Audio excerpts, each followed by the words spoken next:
Bueno, muy buenos días a todos. Vamos a empezar con nuestra clase de hoy, martes 27 de abril, de Teoría General del Proceso.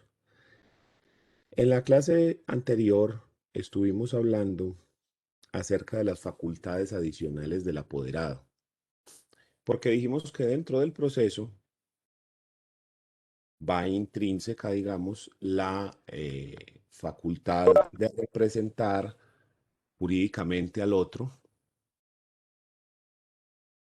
y de pedir pruebas, presentar la demanda o la contestación, presentar excepciones, todo lo que sea mm, propio del proceso. Sin embargo, mencionamos que al ser el poder que se le confiere al abogado un poder especial y no un poder general, es necesario darle facultades adicionales a la de simplemente representar jurídicamente. Y ayer mencionamos dos, que es conciliar y transigir. Para que, si hay audiencia de conciliación dentro del proceso, el abogado pueda conciliar a nombre de su cliente o para que pueda firmar contrato de transacción a nombre de su cliente.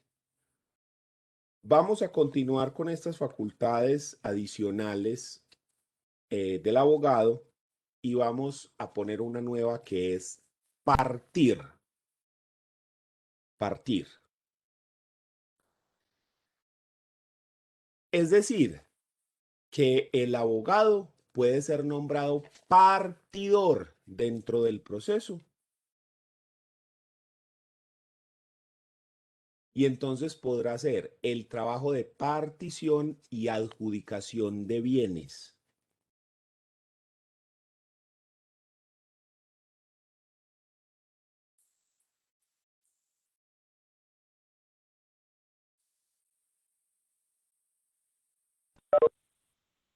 Esta facultad para ser partidor la vamos a tener únicamente en los procesos liquidatorios. Dentro del procedimiento civil y de familia existen cuatro clases de procesos: los procesos declarativos, los procesos ejecutivos, los procesos liquidatorios y los de jurisdicción voluntaria. Dependiendo de lo que estamos haciendo, dependiendo de cuál es el trámite, qué es lo que se pretende hacer, entonces esto se lleva dentro del proceso con una forma especial. En este caso, los procesos liquidatorios son los procesos en los cuales se hacen las sucesiones, la liquidación de sociedad conyugal, la liquidación de sociedad patrimonial de hecho de compañeros permanentes, la liquidación de sociedades comerciales. ¿Qué son estos procesos? Son procesos donde tenemos un patrimonio común y necesitamos repartir ese patrimonio entre los interesados y de esta manera identificar cuánto es lo que le corresponde a cada uno. Cuánto es lo que le corresponde a una persona dependiendo de su derecho. Si es en una acción, si es en una sociedad comercial, dependiendo de las acciones que tenga sobre la, o el derecho que tenga sobre esa sociedad. Si es en una liquidación de sociedad conyugal, dependiendo de si los bienes son sociales o si son bienes propios. Y si es una sucesión, dependiendo de su condición de heredero o legatario. ¿Cómo funcionan estos procesos? Estos procesos funcionan de la siguiente forma. Lo primero que uno hace es, con la demanda, establecer el patrimonio social de quien se va a liquidar. Del muerto, que se llamaba de tal y cual manera, o el patrimonio de la sociedad Almacenes Éxito S.A., o en fin, ¿qué es lo que vas a repartir? Ah, listo, voy a repartir el patrimonio de esto. Ah, ok, muy bien. ¿Entre quiénes se van a repartir? Ah, se va a repartir entre Hugo, Paco, Luis, Daisy y Rosita. Esos cinco son las personas interesadas, los herederos, los socios, etcétera. Las personas entre las cuales se va a repartir. Si es, por ejemplo, una liquidación de sociedad conyugal entre Pedro y María, que son los cónyuges. ¿Listo? Muy bien, entonces ya dentro de ese proceso está establecido qué es lo que se va a repartir, el patrimonio de quién y entre quiénes se van a repartir. Lo primero que se hace en esa clase de procesos es una audiencia de inventarios y avalúos. Dentro de esa audiencia de inventario, usted inventaría los bienes, todos y cada uno de los bienes que vas a repartir, bienes muebles y bienes inmuebles, y les asignas un valor. Entonces, este apartamento vale 500 millones, este carro vale 100 millones, este establecimiento de comercio vale tanto, estas acciones valen tanto. Todos los bienes que vamos a repartir los inventariamos y le damos un valor. ¿Listo? Y luego después de que ya están inventariados todos los bienes, entonces en esos procesos se continúa con la etapa de partición. En esa etapa se nombra a un partidor. Esta persona se va a encargar de coger ese cúmulo de bienes que inventariamos y de repartirlo según el derecho de las personas, diciendo la casa para este, el carro para aquel, la finca para aquel, basándose en unas reglas. Primero debe preguntar a las personas a ver si ellos tienen un acuerdo, si ellos han mirado la posibilidad de organizar y decir, vea, no, repartámonos de esta y esta manera. ¿Sí? Entonces, lo primero que va a hacer el partidor es hablar con esas personas a ver si hay la posibilidad de un acuerdo y él simplemente pasar a escrito el acuerdo al que han llegado las partes. En caso de que no haya acuerdo, entonces el partidor lo hace como él considera que es correcto, teniendo en cuenta el derecho o el porcentaje de cada uno, el valor de los bienes que se va a repartir, etcétera. Algunas veces la forma más fácil de repartir es en comunidad y pro indiviso, es decir, que a cada uno se le otorga un porcentaje sobre cada uno de los bienes. Entonces usted tiene el 30% sobre el establecimiento de comercio, 30% sobre el apartamento, 30% sobre el carro, 30% sobre la finca. Y así a cada persona. Entonces, ¿por qué se necesita esta facultad? Si después del inventario, donde nosotros decimos cuáles son los bienes que se van a repartir, las partes no están de acuerdo en quién es el partidor, toca nombrar a un auxiliar de la justicia. Un tercero de una lista en la cual se inscriben de auxiliares de la justicia, el cual va a ser la función del partidor. El problema es que a esa persona hay que pagarle y por honorarios a veces se establece mucha plata. Lo más alto que me ha tocado a mí en un proceso fueron 26 millones de pesos para el partidor en un proceso de sucesión donde se había muerto un tipo que dejó dos hijos menores de edad. La partición era muy fácil. Era todo 50% para uno y 50% para el otro. Porque eran dos hijos con iguales derechos y nada más. Pero en ese momento no se podía nombrar como partidor a los abogados si había menores de edad. Tenía que ser un auxiliar de la justicia. Pues sí que nosotros dentro del proceso solicitamos entonces que se nombrara un partidor y se nombró a Pedro Pérez.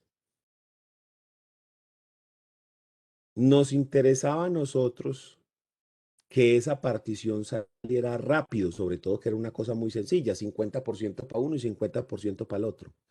Que saliera lo más rápido posible, porque también así nosotros cobramos los honorarios. Y a nuestro cliente le interesaba que eso saliera muy rápido porque tenía unas negociaciones pendientes para venderle ese 50% que le tocaba a otras personas. Entonces nosotros llamamos al partidor porque el juez le da generalmente 20 días hábiles para hacer la partición y eso es muchísimo tiempo. Entonces nosotros necesitábamos que eso fuera, pero para allá. Y entonces el partidor que fue, que no sé qué, que esto, que lo otro, que mucho trabajo, que no sé qué, mejor dicho, que no podía acelerar. Entonces nosotros le dijimos, ve, hagamos una cosa, nosotros hacemos el trabajo de partición y usted lo revisa y lo firma. De esa manera usted no tiene que hacer nada, solamente firmar y cobrar. Obviamente revisar que todo esté correcto, pero pues ahí era muy fácil porque era 50% para uno y 50% para el otro. O sea, todos los bienes, mitades. Y el tipo ni corto ni perezoso dijo, listo, hágale pues. Entonces yo hice esa partición, 50% para uno, 50% para el otro. Se la llevamos al partidor, revisó, se dio cuenta de que no había nada raro, efectivamente todo 50-50. Firmó, la llevamos al juzgado y el juzgado le fijó de honorarios 26 millones de pesos por eso.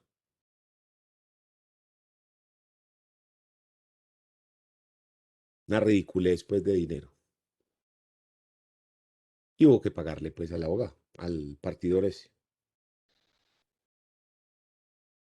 Si las partes se pusieran de acuerdo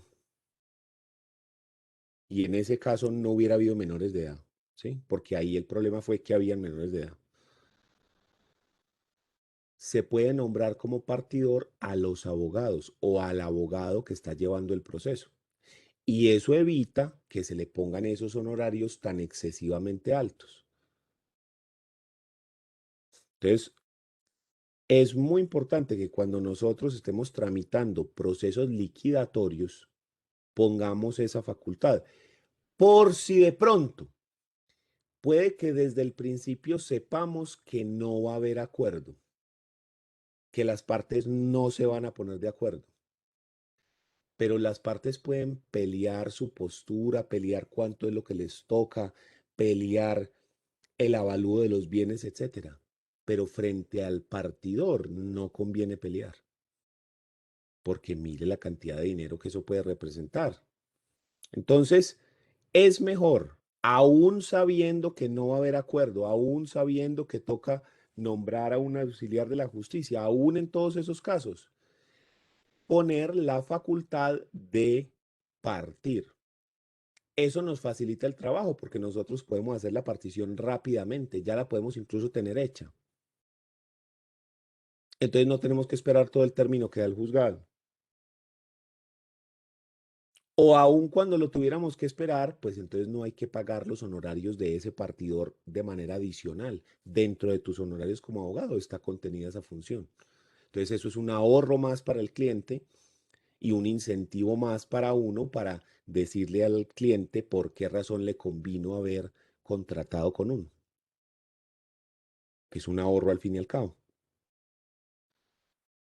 Entonces, esta facultad de partir, yo considero que dentro de los procesos liquidatorios es fundamental, fundamental, fundamental. Así al final nombren a otra persona como partidor, pero al menos tener la posibilidad de uno ser el partidor para evitar esta clase de circunstancias como lo que les acabo de decir. Entonces, la facultad de partir va a tener que ver con eh, la realización de ese trabajo de partición donde yo digo qué es lo que le toca a cada quien. ¿Listo? Siguiente facultad. Facultad para allanarse.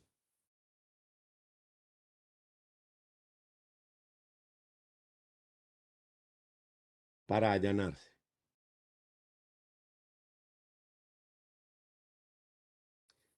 Cuando al abogado se le da poder para contestar una demanda, también se le puede dar de forma expresa la facultad de allanarse.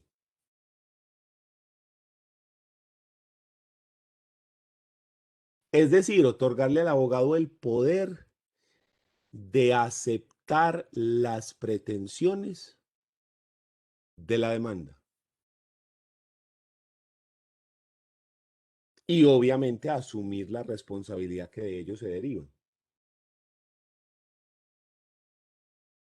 Es decir, la facultad de allanarse es darle al abogado la facultad de declararse culpable,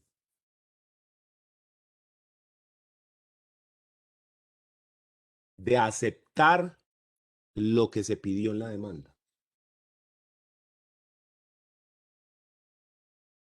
Pero entonces eso pareciera como contradictorio, porque uno dice, hombre, pero yo cómo y por qué le voy a dar al abogado la facultad de allanarse? ¿Como para qué yo le voy a dar al abogado la facultad de que acepte las pretensiones? Eso no tiene mucho sentido. Resulta que el allanamiento, nosotros estamos acostumbrados a pensar en el allanamiento en penal, en el cual a la persona le dicen cómo se declara culpable y se va para la cárcel. El allanamiento en otras áreas, en el civil, en familia, en comercial, en laboral, puede manejarse de maneras diferentes. Ejemplo, en alguna oportunidad llegan a la oficina unas personas y nos dicen, vea, lo que ocurre es esto, se murió una tía. La tía no tenía hijos, no tenía los padres vivos. Le sobreviven los hermanos y algunos sobrinos de nosotros. Ah, listo, entonces para hacer la sucesión de la tía. Sí, pero la tía vivió los últimos 30 años con una señora.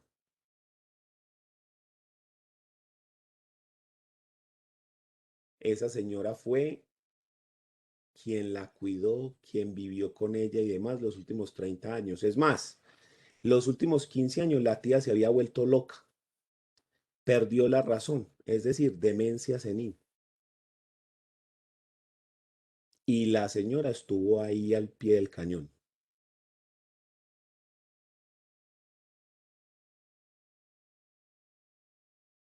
Esa señora tiene derecho a algo entre nosotros. Según lo que usted nos está contando, y si vivían juntas y todo, y no era trabajadora, no. Entonces podemos considerar a esa señora como una compañera permanente. Ah, qué bien, porque todos estamos de acuerdo en que esa señora tiene derecho a que le quede algo. Es lo que nos parece justo, porque para todos era sabido que esa señora vivió los últimos 30 años con la tía. Ellas eran para arriba y para abajo. Y esa señora fue la que administraba los bienes de la tía y gracias a esa señora se tiene alguna cosa, porque ella era la que administraba, la que pagaba, la que compraba nuevas cosas, siempre puso todo a nombre de la tía. O sea, la señora fue totalmente transparente. Entonces, todos, sobrinos y hermanos, no estamos en desacuerdo con que a esa señora le toque algo. Esto fue recién salida la sentencia de la Corte Constitucional que permitió la unión marital de hecho para compañeros permanentes del mismo sexo. Así recién salida calientica. Yo creo que nosotros en la oficina llevamos, si no el primer proceso de Colombia, sí el primero de Antioquia de compañeros permanentes del mismo sexo. Porque no tenía nada, es que estaba acabado de salir.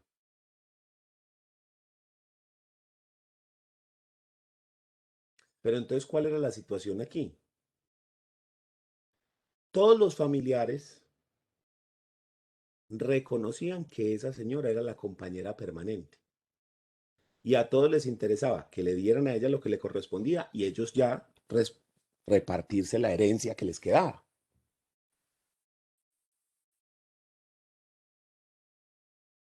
Entonces nosotros lo primero que hicimos, bueno, ¿y qué pruebas tenemos de que esa señora es la compañera permanente? Nada. No tenemos ni sentencias, ni audiencias de conciliación, ni escrituras públicas, y más que era súper novedoso el asunto. Entonces dijimos, no, pues hagamos una conciliación. No, no se puede conciliar si uno de los dos compañeros permanentes ha fallecido, porque eso tiene que ver con el Estado civil y el Estado civil no es conciliable y menos por los herederos. Entonces nosotros, puta, ¿y qué toca hacer entonces? No, un proceso declarativo de unión marital. De hecho, en ese momento todavía no había salido el Código General del Proceso. Entonces, eso era un proceso ordinario, un proceso que fácilmente se podía tirar de 5 a 10 años y una sucesión de mutuo acuerdo que era para tramitarla así. Y nosotros, para demandar en un proceso de 5 o 10 años, no, qué pendejada. Hasta que dijimos, venga, ¿y qué pasa si nosotros demandamos en ese proceso y los familiares se allanan? Todos se allanan a la demanda. Todos aceptan las pretensiones de la señora de que ella es la compañera permanente y de que se declare como tal, para que así el proceso se termine rápido y nos podamos presentar en la sucesión.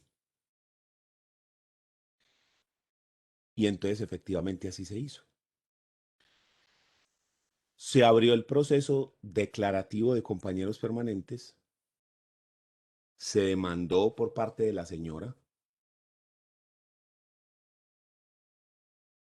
y los familiares se allanaron a esa demanda.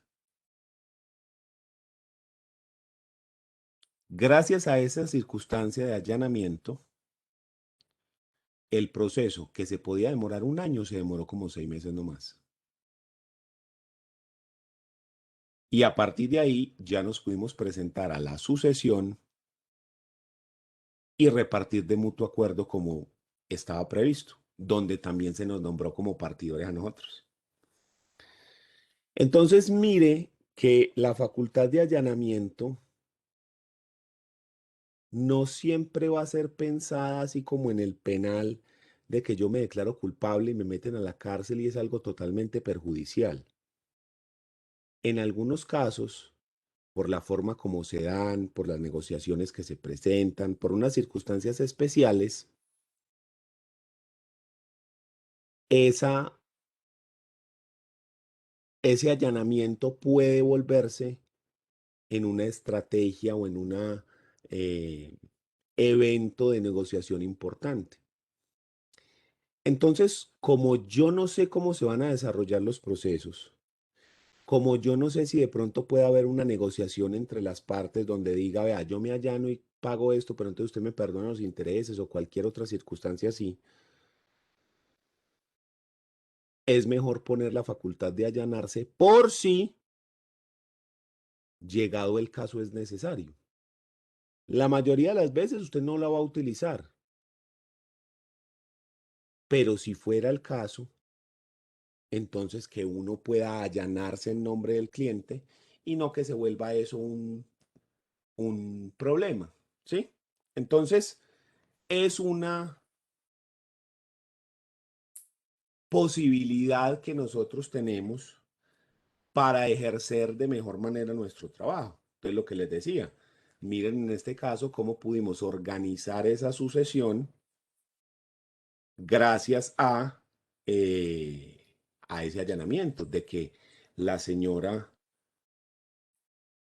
era reconocida por todos como la compañera permanente de la viejita que murió, y entonces todos simplemente se allanaron y de esa manera se facilitó el trabajo.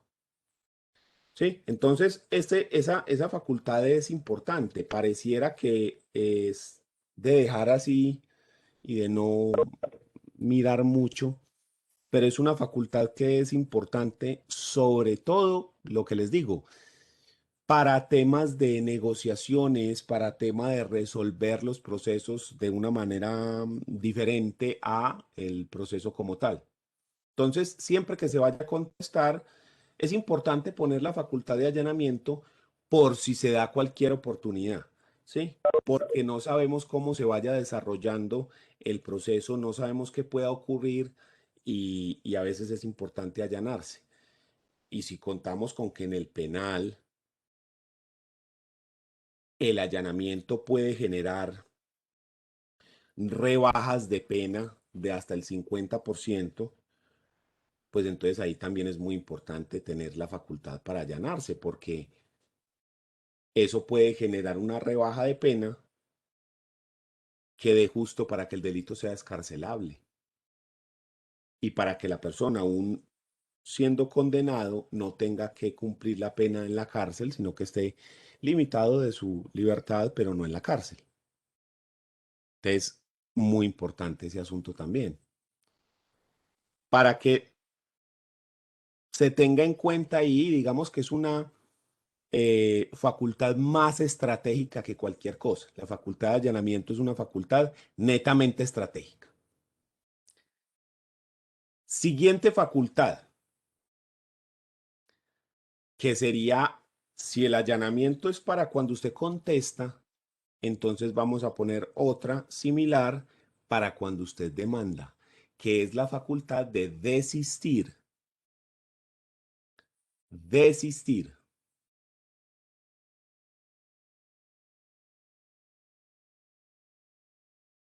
Esta es la facultad para retirar la demanda,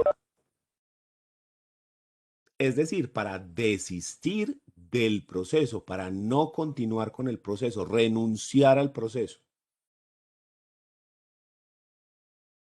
Entonces, cuando yo estoy demandante, me interesa tener esta facultad para desistir. ¿Por qué? Porque volvemos a lo mismo, las partes de pronto pueden llegar a una negociación. Vea, hagamos lo siguiente, usted desista de la demanda, retire la demanda y yo le voy a pagar de esta y esta manera y firmamos un contrato de esta y esta forma y hacemos una transacción, por ejemplo. Entonces, dentro de la transacción, habíamos dicho que es un contrato en el que las dos partes ceden. ¿Yo qué podría ceder? El desistimiento del proceso y el otro que cede en que él va a pagar las cosas. Entonces, esas facultades, ambas, la de allanarse y la de desistir, que es retirar la demanda, son facultades de uso muy estratégico. Y es mejor tenerlas que no tenerlas. No en todos los procesos se van a utilizar, pero es mejor tener la posibilidad de utilizarlas que no tenerla, que simplemente a la hora de que se vaya a presentar algo así, entonces, ay, no, que es que el cliente es el que se tiene que allanar, pero es que salió del país, entonces hay que esperar que vuelva. Sí, cambio es mejor si uno tiene la facultad, se hace de una vez y de esa manera se pueden arreglar muchas circunstancias. La negociación, la conciliación, la transacción siempre van a estar presentes dentro del proceso y en cualquier momento se podría dar una negociación entre las partes que resuelva el asunto y que pueda incluir allanamiento o desistimiento frente a la demanda para que se tenga en cuenta. ¿Listo? Profe, Entonces, es importante eso, dígame. yo quería hacerte una pregunta. Cuando se presenta un desistimiento, eh, entonces hasta ahí llega el proceso, ¿cierto? Pero si, Sí. digamos, quisiera volver a retomarlo, ya no podría, o sí se podría. Depende, porque es que el desistimiento no hace tránsito a cosa juzgada. Entonces ahí depende, depende de qué, de varias circunstancias. Si el desistimiento se hizo porque se va a celebrar una conciliación, una transacción o algo así, y efectivamente se celebró, ya no se puede revivir el proceso porque ya se resolvió por un método alternativo de solución de conflictos. No, la persona desiste, pero no hay ninguna transacción, ni conciliación, ni nada. ¿Se puede volver a demandar? La respuesta es sí, sí se puede volver a demandar siempre y cuando no se haya, no hayan pasado los términos de caducidad y prescripción. Porque recordemos que usted tiene unos términos de prescripción para ejercer derechos que se interrumpen con la presentación de la demanda. Si usted retira la demanda, si usted desiste, entonces es como si nunca hubiera demandado. Entonces los términos de prescripción siguen contando. ¿Sí? Entonces, por ejemplo, yo tengo 3 años para cobrar una deuda. en una letra de cambio. Entonces yo a los 2 años, 6 meses presento la demanda y luego desisto del proceso. Y luego quiero volver a demandar, pero ya cuando quiero volver a demandar ya han pasado 3 años y medio. Entonces ya no lo puedo hacer porque ya eso está prescrito. Entonces, todo depende de las circunstancias. Si no ha pasado el tiempo todavía, claro, yo puedo volver a demandar, porque el acto de desistir no hace tránsito a cosa juzgada. Simplemente es que yo retiro la demanda del juzgado donde le digo al juez, vea, ¿sabe qué? No, mentiras, no intervenga en la solución de este conflicto, venga que yo lo voy a resolver por mí mismo. Pero yo puedo decir, no, definitivamente no se pudo, ahora sí intervenga y volver a presentar la demanda. Sí se puede, siempre y cuando no hayan pasado los términos de caducidad y de prescripción. ¿Listo? Que esa es la parte que hay que tener ahí pilas frente a ese asunto. Entonces yo no desistiría sino hasta que esté firmado el compromiso, el contrato de transacción o que se haya hecho ya la conciliación. Es decir, en esa conciliación o en esa transacción vamos a quedar en lo siguiente. Usted me va a pagar el dinero en 3 contados de esta y esta forma, consignados de esta y esta forma, tales y tales días. Yo voy a perdonarle los intereses, entonces usted nada más me va a pagar capital. Pero una vez que esté firmado, yo voy a desistir. O sea, desisto de la demanda para que no le embarguen el salario, no le embarguen los bienes, etcétera. Pero una vez esté firmado el documento. Antes de firmarse, no, porque entonces puede ocurrir lo que les digo, que yo desisto de la demanda, pero los términos siguen contando y ya después voy a demandar y ya pasaron y graves, ¿sí? Entonces, siempre yo pondría esa facultad de desistir eh, al final. Si ya se hace todo esto, entonces ya quedó listo, ahí sí desistimos dentro del juzgado. ¿Listo? ¿Alguna otra duda?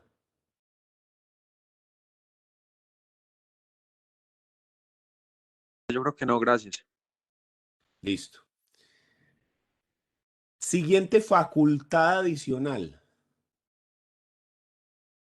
Recibir. Recibir. Dentro de estas facultades adicionales que tiene el abogado, se le puede dar la facultad de recibir bienes o sumas de dinero en nombre de su cliente. Recibir bienes o sumas de dinero en nombre de su cliente.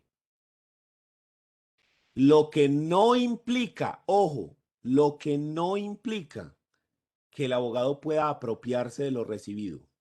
No, sino que simplemente recibe en calidad de intermediario entre quien entrega la cosa y su cliente.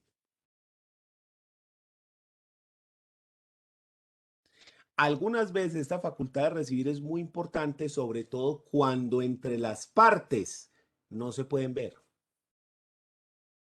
No se pueden ver porque se agarran. Cuando la relación entre las dos partes está totalmente rota, entonces no se pueden ver ni siquiera para entregar un dinero. Entonces usted puede decir, no, venga, entonces yo tengo la facultad de recibir, yo recibo el dinero y se lo entrego a usted. A nosotros en una sucesión nos ocurrió una cosa similar.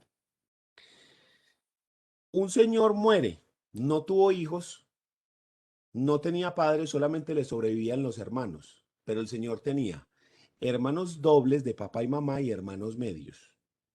Resulta que los hermanos dobles no se entendían ni se podían ver con los hermanos medios de pelea casada. Y nosotros éramos los abogados de todos, ¿sí? Entonces, por ejemplo, para una reunión teníamos que citar un día a los hermanos dobles y otro día a los hermanos medios, porque donde los citáramos el mismo día, a la misma hora, se armaba el zaperoco. Entonces es mejor un día uno y un día al otro. Dentro de los bienes que el señor dejó, dejó un local muy bueno en Itagüí, que es donde hoy queda Pinturas Uribe de Itagüí, allá, es en ese local, ¿sí? Y entonces ese local se decidió entre todos los herederos que para pagar todos los gastos de la sucesión se vendiera ese local, para pagar el impuesto de rentas, el impuesto de registro, para pagar unas deudas laborales que el señor había dejado a unos trabajadores porque él tenía una fábrica de muebles. Y entonces había que pagarle a unos trabajadores que se le debía unas platas, unas pensiones, unas cosas, para pagar los honorarios de los abogados. Entonces se decidió vender ese local y una finca.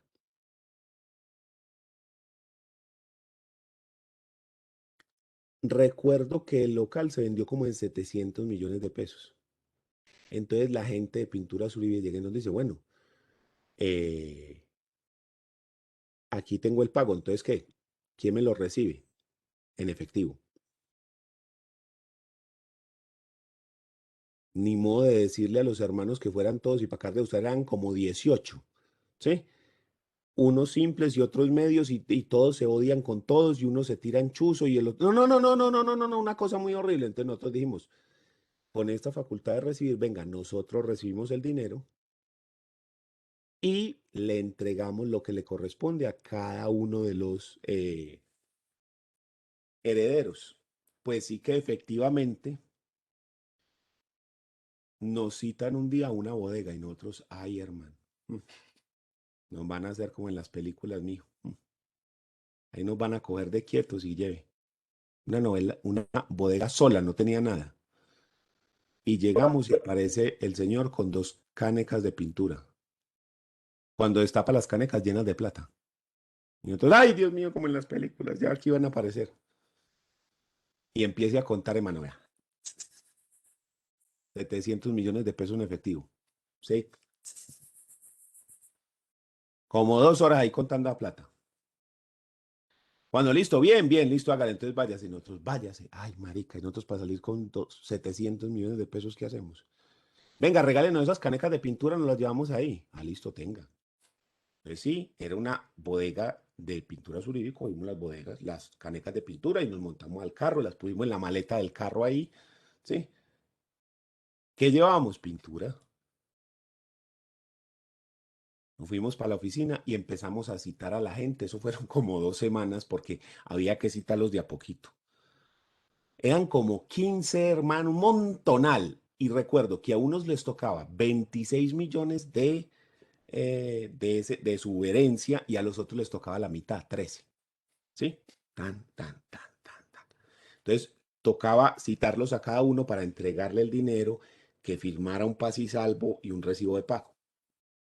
Entonces, a uno les decíamos, les consignamos en una cuenta bancaria. Entonces, como 5 o 6 dijeron, sí, consíguenos en esta cuenta. Entonces, se va uno al banco, vea, consigna para este, para este, para este, para este, para este, ta, ta, ta. Listo. Y otros, los otros muchos dijeron, no, en efectivo. Y entonces fueron a la oficina y ta, ta, ta, ta, ta, a cada uno. De ahí se sacó la plata para, antes de repartir, pagarlas a los trabajadores. Entonces a esos también hubo que citarlos. Vea, usted se le debe tanto, entonces vea, ta, ta, ta, ta, ta. Sale, recibo de pago, paz y salvo por todo concepto, otro trabajador. Y así todo el mundo fue. Fueron como 2 semanas en los que como cada 2 horas llegaba alguien y entonces taque, taque, taque, y se le iba repartiendo, se le iba repartiendo, se le iba repartiendo y así. Hasta que al final pues se repartió todo el dinero. Y ahí hubo dos historias, o varias, mejor dicho, bastante particulares. La primera es una señora, Berta, me acuerdo que se llamaba, que le dijimos, venga, le consignamos el dinero para que de esa manera esté seguro. No, no, no, no, no, no, que en efectivo, que tal cosa. Pero venga, entonces, ¿por qué no pide acompañamiento de la policía para que la acompañen? Porque si usted se lleva 26 millones de pesos en efectivo. No, no, no, no, no, no, que es que esos mismos lo atracan a uno, que no sé qué, que no sé cuántas. Entonces, pero venga, señora, porque ella vivía en un barrio en Itagüí, Malucongo. Seguro, o venga, abra la cuenta y se le consigna en una cuenta. No, que es que yo no tengo cuenta, que yo no sé manejar eso. Pues venga, que eso es lo más fácil del mundo. Aquí queda el banco al frente, venga, vamos y tal cosa. No, no, no, no, no, no, démelo en efectivo. Pero señora, ¿está usted segura? Llame al menos a la policía. No, no, no, que nada. Pues efectivamente que le entregamos eso, llegó a la casa y ahí le cayeron los ladrones. Bajándose del taxi, En la puerta de la casa, y le cayeron los ladrones y le robaron la plata. ¿Sí? Obviamente no fuimos nosotros, ¿cierto? Porque vea, le rogamos que hiciera cualquier cosa y le robaron la platica. Bueno, otra historia. Uno de los hermanos más jóvenes, lo mismo, venía, abrí la cuenta, ta, ta, ta. Resulta que el tipo coge, eso fue un viernes que le tocó a él. Se fue por una compraventa y compró un carro como en 15 millones de pesos. Y se ha metido una furrusca con el resto de la plata ese día. Pero la señora Rumba salió borracho y se chocó y le dio pérdida total al carro. El mismo día. Botó la plata ahí el mismo día, toda enterita. No le quedaron 5.000 pesos. Y la tercera, que es la más graciosa, un viejito, como de cuántos años, 60 y punta de años, campesino de Armenia, Mantequilla. Le entregamos la plata y el tipo se fue. Después, al rato, nos enteramos por los hermanos que el viejito fue y se metió a un puteadero y se internó un mes en el puteadero. Se fue a vivir al puteadero un mes. Y allá le quitaron toda la plata. Un mes entero se internó allá. Y después nos contaron los hermanos esa historia y que salió de allá sin un solo peso. Nada, nada de los 26 millones de pesos, nada, porque esos eran los hermanos dobles, ¿sí? A los hermanos medios que les tocó la mitad. Esos sí, hubo unos que sí se les hizo la transferencia por el banco, otros que se les dio la plata y no hubo problemas pues de ninguna clase, pero hubo esas tres historias particulares. La señora que la atracaron, que nos sentimos súper mal con la señora porque le rogamos por ahí hora y media que hombre, veníamos al banco, vení, llamemos entonces a la policía para que te hagan el acompañamiento, porque vivía en un barrio feo, maluco, o sea, un barrio peligroso de Itagüí. No, no, no, no, no, que yo, que no sé qué, y la atracaron. El que se farrió y el viejito, pues que sí nos salió a todos, pues que todos nos quedamos como, María, este man, qué hombre. Y esa historia, entonces, en ese caso, esa facultad de recibir ese dinero nos permitió a nosotros, primero, que el negocio se pudiera hacer. Porque imagínense 18 hermanos, unos que no se llevan con los otros, que se ven y se agarran y se insultan para ir a recibir y efectivamente hacer un negocio con esa gente. No, no, no, no se hubiera podido. No, no se hubiera podido. No, que escogamos a uno de los hermanos y entonces todos desconfiaban de todos, que no vaya a recibir este porque nos deja sin plata, que este se la bebe, que este se la fuma, que este no sé qué, que ta, ta, ta. Entonces todos desconfiando de todos. Entonces, venga a ver, ustedes nos dieron poder a nosotros, ustedes confían en nosotros, venga a ver, nosotros recibimos y nosotros repartimos. Y hasta el último peso se respondió, hasta el último centavo, porque vea, se entregó toda esta plata, se le entregó a cada uno esto, mire aquí los recibos de cada uno, ta, ta, ta, ta, ta, mire los trabajadores, mire los recibos de cada uno, mire los impuestos, mire esto, mire lo otro, todo enterito ahí soportado en sus buenos documentos. Y gracias a esa facultad de recibir es que se pudo hacer ese negocio de manera adecuada, por lo que les digo, que había muchos, muchos problemas sobre todo entre ellos. ¿Listo? Entonces, esa facultad de recibir, muy importante, porque a veces puede facilitar este tipo de cosas. Si la plata fuera con bancos, ahí sí olvídese porque el banco solamente le paga al que aparece como dueño en los documentos legales, nada más. Así lleguen personas con poderes, así lleguen personas con nada. El banco no le paga a nadie que no tenga, que no aparezca en el documento como el verdadero propietario, para que eso lo Profe, tengan ustedes también de acuerdo. Dígame. no, esa era la pregunta que quería hacer, entonces no afectaría la declaración de renta del abogado. No, no, no, pero en ese caso, porque nosotros recibimos en efectivo, nosotros no No, recibimos la sí, conciliación. pero aquí Sí. aclaraste de que no reciben plata de transferencia a bancos. Pero Sí, pues, ahí sí, me sí. aclaraste, pues, pensando en la situación de que les consignaran a ustedes cualquier cantidad de Ahí dinero se puede volver eso problemático. Porque por la si, declaración en renta. exacto, incluso una vez ocurrió ese caso en la oficina. Pero, perdón, profe, ahí Exactamente lo que estás diciendo. lo podrían declarar como ingresos para terceros. Se Exacto, declara la eso fue lo renta que se como unos hizo. ingresos para terceros porque ahí no tiene nada que ver con el origen de su actividad económica. Exacto. Entonces, Para ¿qué mí fue es lo que dura. pasó? ¿Qué fue lo que pasó? En ese mismo proceso, les dije que se había vendido el local y una finca. ¿Sí? Resulta que la finca se vendió y el señor consignó la plata a la cuenta de uno de nosotros de la oficina. No la cuenta mía, sino la de otro. Listo. Cuando llegó la declaración de renta, 70 millones de pesos había que pagar por la declaración de renta. Sí, lo que pasa es que usted recibió en tal fecha tanto dinero. Entonces, ¿qué? Ahí mismo hablar con el contador y todo, no, que son ingresos para terceros, que eso viene de esta sucesión, que mire esto, pero la plata había que pagarla, ¿sí? Entonces, ¿qué fue lo que se hizo? De los gastos de la sucesión se sacó esa cosa, porque es que eso era un gasto que había que pagar sí o sí. O sea, quien recibiera ese dinero tendría que pagar esa plata.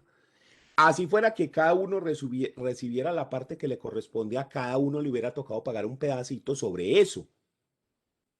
Entonces eso era un gasto que había que pagar, o sea, un impuesto que había que pagar sí o sí. Entonces lo que se hizo es, vea, este impuesto se pagó de esta manera, porque la DIAN hizo el requerimiento, mírenlo acá, pues eso fue con contador y todo, que explicara toda la cosa. Y por lo tanto, la finca se vendió en tanto, menos estos gastos, entonces lo que quedó fue tanto dinero y eso es lo que se reparte para cada uno. Pero sí, así fue como se hizo.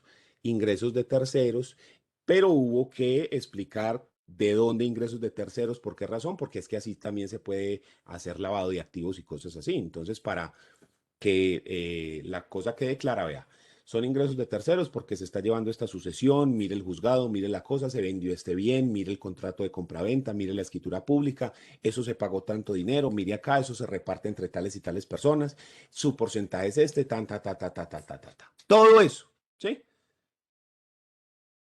Pero la plata hubo que pagarla, pues. Entonces, lo que se hizo fue que se sacó de ahí mismo. Pero entonces eso hay que tenerlo en cuenta. Yo, por ejemplo, no recibo dineros de procesos, a menos que sea la plata mía, mis honorarios. En consignación no lo recibo. O sea, si me dicen que lo van a consignar, no, digo que no. Porque lo ponen a uno a voltear y a mí no me gusta hacer fila, ¿sí? Entonces lo ponen a usted que vaya aquí, que venga acá, que pida aquí, que una cita aquí, que hay que explicar con eso, que no, no, no, no, no, no, no, no, no, no. Entonces, si es en efectivo, con mucho gusto yo voy y recibo y después cuadramos las cuentas y listo. Pero de que yo le consigno a usted su cuenta y entonces usted, no, no, no, no, no, no, no, no, no, porque es que eso empieza a afectar que la declaración de renta, que el patrimonio, que de ganancia ocasional, que no, no, no, no, no. Entonces, yo prefiero evitar ese tipo de circunstancias. Vamos a suponer que eso es estrictamente necesario, o sea, que es eso o nada, listo. Entonces ahí ya toca asesorarse con contador y con toda la cosa, a ver cómo se puede manejar esa circunstancia y evitar eso, esa clase de sanciones y esa clase de impuestos que cobra la DIAN por ese tipo de cosas, el 4 por mil, o sea, son todo ese tipo de cosas que hay que tener en cuenta cuando se hacen esa clase de transacciones. ¿Listo? Entonces, por eso es que muchas veces los comerciantes prefieren manejar las cosas en efectivo, como la gente de las pinturas que pagó la plata en efectivo. ¿Sí? ¿Por qué razón? Porque ellos prefieren así para que no se crucen las cuentas el banco con la DIAN y demás y ta, ta, ta. Y entonces prefieren manejar eso así. Incluso alguna vez me dijeron a mí, un cliente, que la gente así de mucha plata maneja las cosas ni siquiera en efectivo, sino en oro.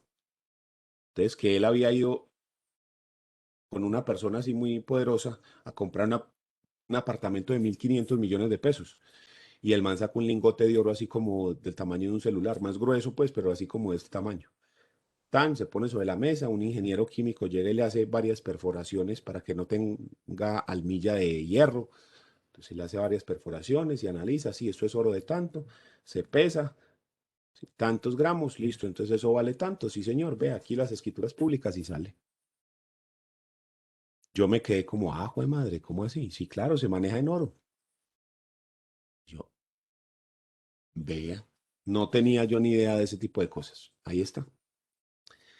Entonces, para que sepan que la facultad de recibir puede ser una facultad estratégica también, estratégica e importante. Es muy común también que usted encuentre esta facultad en los procesos laborales, en el sentido de que la persona dice, yo recibo la indemnización que a usted se le debe, el abogado recibe, saca de ahí sus honorarios y le entrega al cliente el resto. Entonces, también muchos abogados ponen la facultad de recibir como forma de protegerse para el cobro de los honorarios, para usted recibir el dinero y entregarle al cliente y que no el cliente reciba y se eche a perder con la plata o que se la gaste o que pase como los 3 casos que les acabo de comentar, ¿sí? Que un día tenían la plata y al otro día ya no.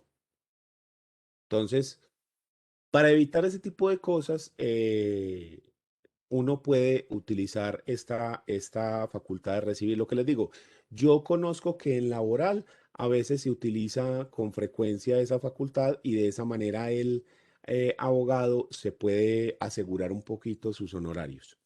Es una estrategia que no está de más, pues uno considerar en ciertos momentos. ¿Listo?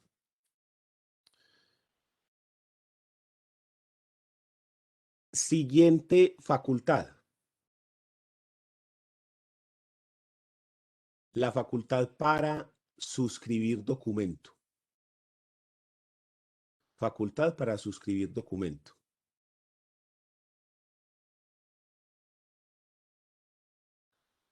Esta se da para que el abogado pueda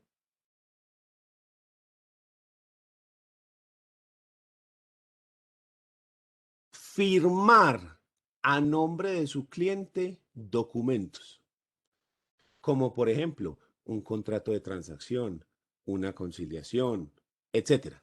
Cualquiera de estas circunstancias pueda ser firmada por el abogado. ¿Por qué es importante esto? Porque en algunos casos es difícil que el cliente firme. Por ejemplo, el cliente está en el extranjero, entonces para que firme se vuelve un problema, ¿sí? La persona está de viaje o está enfermo o cualquier circunstancia que dificulte esto, entonces que usted pueda firmar a nombre de su cliente. También es una facultad estratégica, como les digo, puede utilizarse para que los procesos sean más rápidos, porque como usted tiene la facultad de firmar por su cliente, pues eso puede hacer que sea más fácil. eh, Profe, para eso se firma un poder antes. Dentro del poder. Es que acuerde que todas estas facultades van dentro del poder. O sea, pero si verá, yo le muestro un poder por acá. Deme un segundito. A ver, poder. Uno que yo haya hecho por acá último.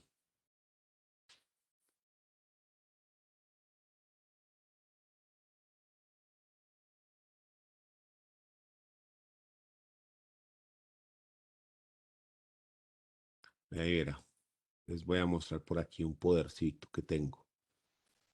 Este lo hice hace poquito para un caso de divorcio, liquidación de sociedad conyugal, fijación de cuota alimentaria, ¿sí?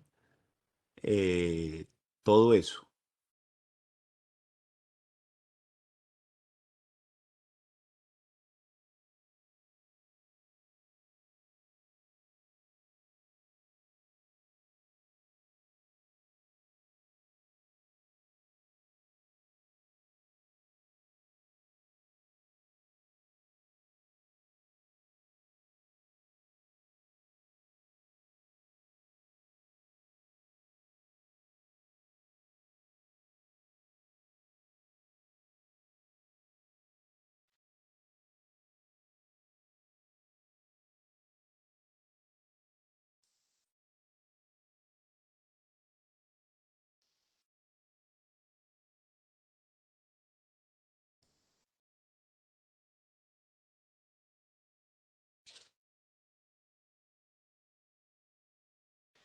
Listo, entonces mírelo acá. Mm,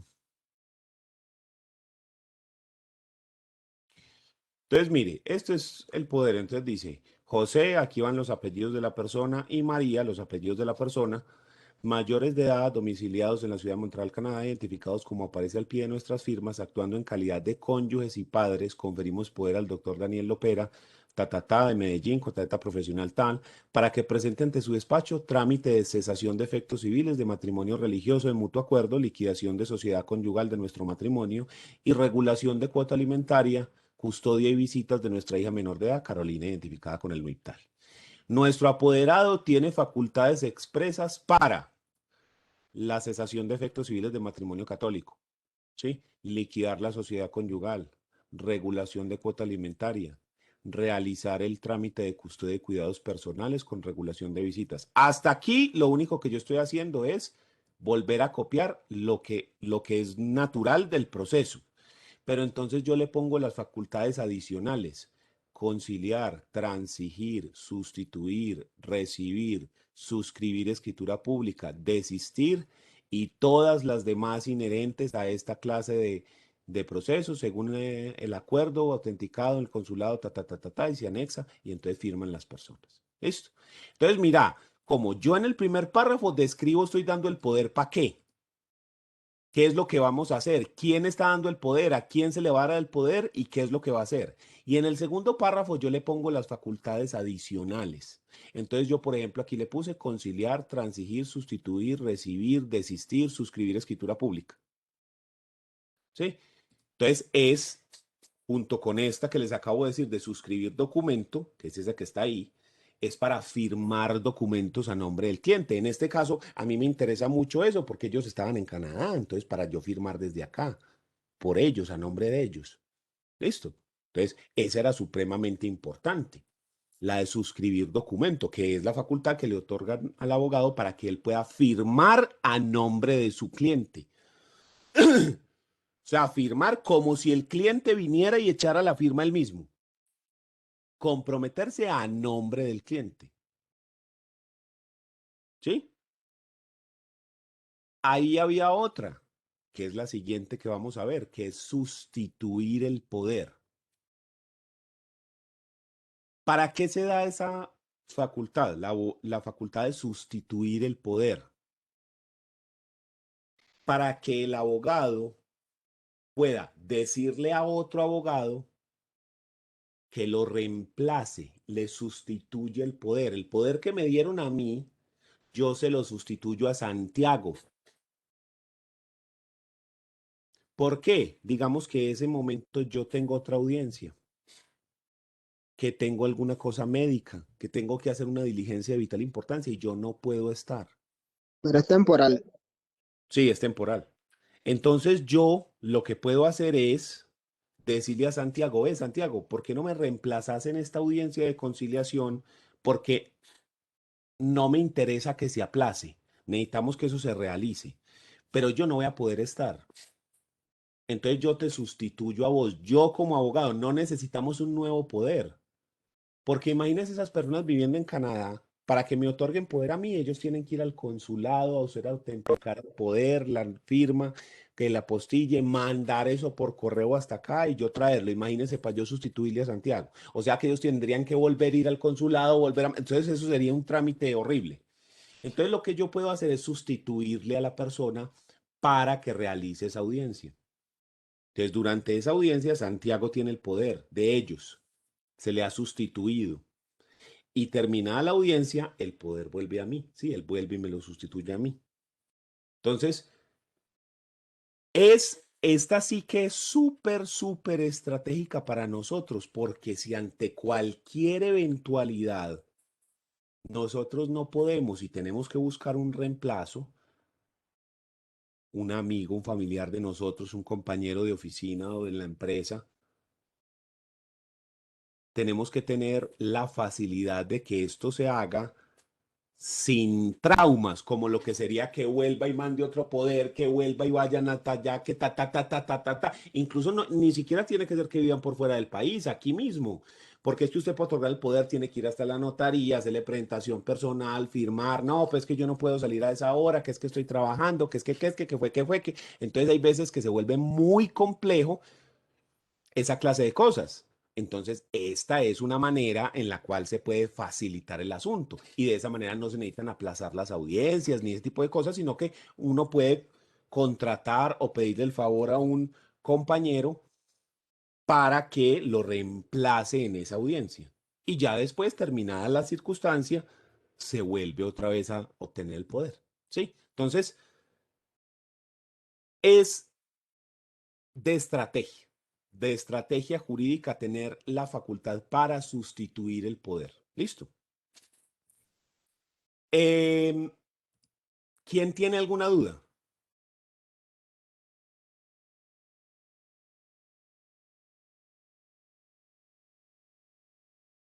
Profe, una preguntita ahí corta.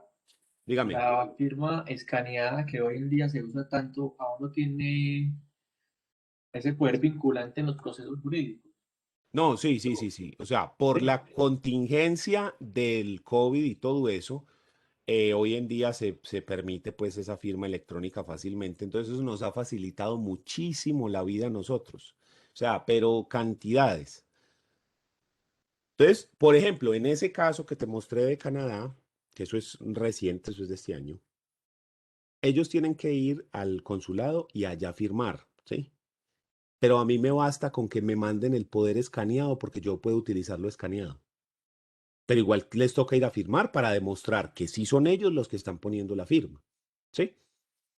Y entonces a mí con eso me basta, no lo necesito físico como antes, que necesitaba que me lo enviaran físico. Yo cuando envío las demandas les pongo mi firma digital y sale. Y con eso la envío y ellos le dan plena validez a eso, porque pues por la contingencia, mientras menos desplazamientos y mientras menos contactos haya entre persona y persona, mejor. Y el solo hecho de yo ir a la notaría y firmar, pues eso es un contacto. Y si fuera de eso tengo que ir y llevárselo al abogado personalmente, pues ahí va otro contacto. Y si fuera de eso el abogado tiene que ir y llevarlo personalmente al juzgado, pues ahí está otro contacto más. Entonces, ¿sí me entendés?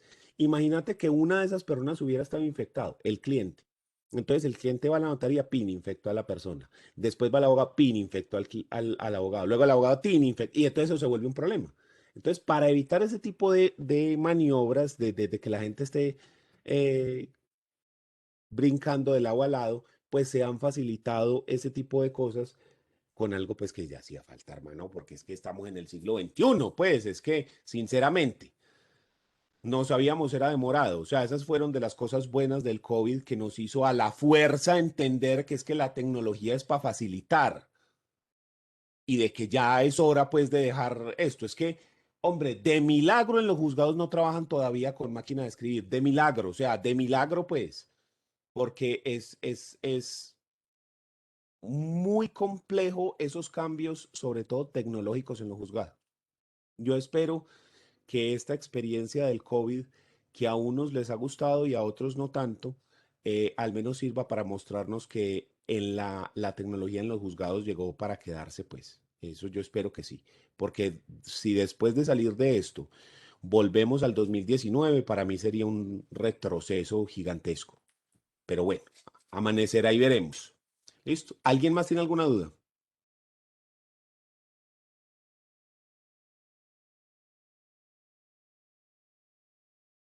Entonces vamos a dejar ahí lo respectivo a las facultades adicionales de los apoderados. En la próxima clase vemos las vicisitudes que tienen los abogados, las situaciones dificultosas que se presentan dentro de los procesos que tienen los abogados y cómo se han de resolver. Entonces, en la próxima clase empezamos con ese tema de vicisitudes y ya con esta clase terminamos lo de facultades adicionales que tiene el poder. Entonces, ya saben cómo está el poder y dónde van esas facultades adicionales. Listo, nos vemos la próxima semana. Se cuidan. Chao. Profe, Hasta luego, profe, muchas gracias. Chao. Gracias espera un por la minutico. salud. Feliz día.